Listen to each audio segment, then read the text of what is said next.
Assalamualaikum warahmatullahi wabarakatuh. Salam Pramuka. Salam. Di sini saya akan membahas tentang sejarah kepramukaan di dunia dan di Indonesia. Yang pertama, sejarah dunia. Dapat dilihat bahwa Baden-Powell menulis pengalamannya untuk acara latihan kepramukaan yang dirintisnya. Kumpulan tulisannya ini dibuat buku dengan judul Scouting for Boys. Buku ini cepat tersebar di Inggris dan negara-negara lain yang kemudian berdiri organisasi kepramukaan yang semula hanya untuk laki-laki dengan nama Boy Scout. Pramuka ini biasanya digunakan sebagai penjara-penjara di penjara orang gila, yaitu di daerah Amerika pada film Kung Fu Hustle. Kemudian jambore-jambore yang ada di dunia yang pertama didirikan yaitu tahun 1924 jambore kedua, kemudian jambore ketiga 1929 dan jambore keempat 1933, dan banyak beberapa jambore yang telah sukses didirikan di beberapa negara. Kemudian sejarah kepramukaan di Indonesia. Yang pertama, sejarah kepramukaan di Indonesia masuk melalui gagasan Baden-Powell yang kemudian gagasan ini sangat menarik dan yang akhirnya menyebar ke berbagai negara termasuk Netherlands atau Belanda dengan nama Pathfinder. Oleh orang Belanda, gagasan itu dibawa ke Indonesia dan didirikan organisasi oleh orang Belanda di Indonesia dengan nama NIPV, Netherlands Insights Pathfinder Vereniging atau Persatuan Pandu-Pandu Hindia Belanda. Namun terbentuknya gagasan ini banyak sekali organisasi-organisasi yang radikal, bukan radikal maksud saya, namun untuk memperjuangkan hak kemerdekaan Indonesia, yaitu diawali dengan tercetusnya organisasi Budi Utomo.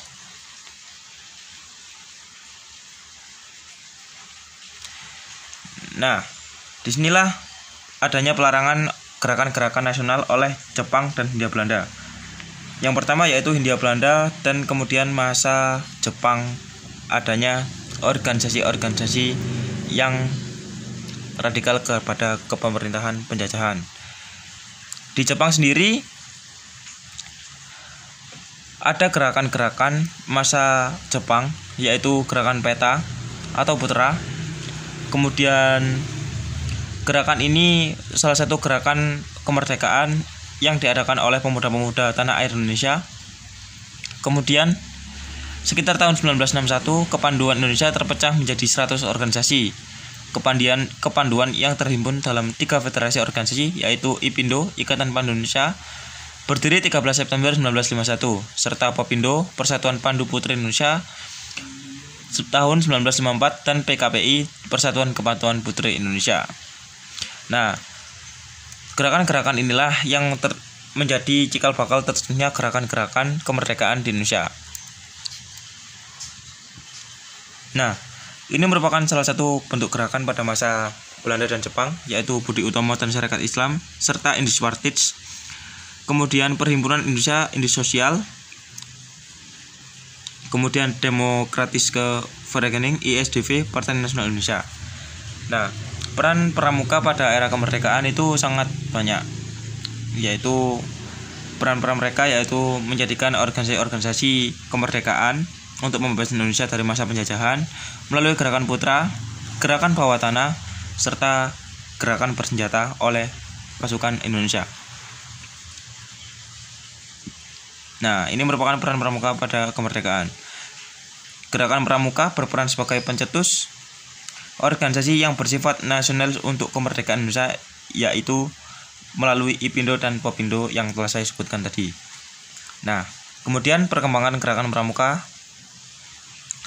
Yang pertama yaitu kemajuan gerakan pramuka akibat dari sistem majelis pembimbing yang dijalankan di tiap tingkat, dari tingkat nasional sampai tingkat gugus depan, yang dimana yaitu 80% penduduk Indonesia tinggal di pedesaan dan 75% adalah petani. Maka tahun 1961 Kuarnas Gerakan Pramuka menganjurkan supaya para pramuka mengadakan kegiatan di bidang pembangunan desa. Jadi gerakan-gerakan pramuka ini sangat membantu pada masyarakat-masyarakat kecil dan pembangunan di pedesaan. Kemudian yang kedua, diikuti munculnya Saka Bayangkara, Dirgantara dan Bahari Transmigrasi serta Koperasi bersama dengan Kakwarnas mengeluarkan instruksi. Kemudian perkembangan gerakan pramuka dilanjutkan dengan berbagai kerjasama untuk peningkatan kegiatan dan pembangunan bangsa. Di mana tahun 1970 Menteri Transmigrasi dan Koperasi bersama dengan Konwas mengeluarkan instruksi tentang kerjasama. Kemudian perkembangan gerakan pramuka dilanjutkan dengan berbagai kerjasama untuk peningkatan kegiatan dan pembangunan bangsa.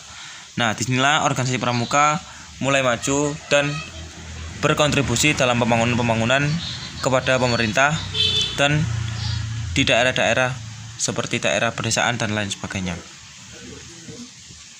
Nah, itu tadi penjelasan dari saya. Terima kasih. Wassalamualaikum warahmatullahi wabarakatuh.